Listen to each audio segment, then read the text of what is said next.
We're going to go through squatting now. So when we're squatting in Pilates, we want to start with our feet hip distance apart. I'll get you to have your arms up in a genie position, and that will ensure that we're in the right posture. When you squat down, I want you to imagine that you're sitting back into an invisible chair. So first, I'm just going to show you how to perform a squat incorrectly.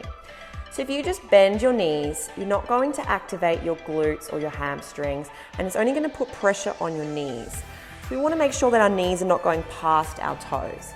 Instead, I want you to imagine that you've got an invisible chair behind you, and I want you to sit back into that invisible chair.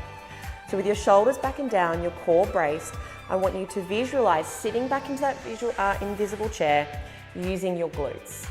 Now, if you have trouble squatting this position, if it feels uncomfortable, simply elevate your heels and it should feel a little bit easier.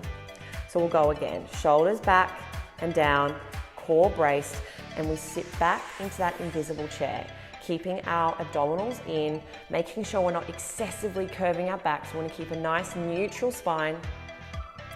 And the other cue I want to give you is to make sure that your knees don't roll inwards. So an incorrect squat would look like this, with our knees turning inwards. We want to think about driving our knees out as we squat down. That's it. So, heels lifted or not, up to you.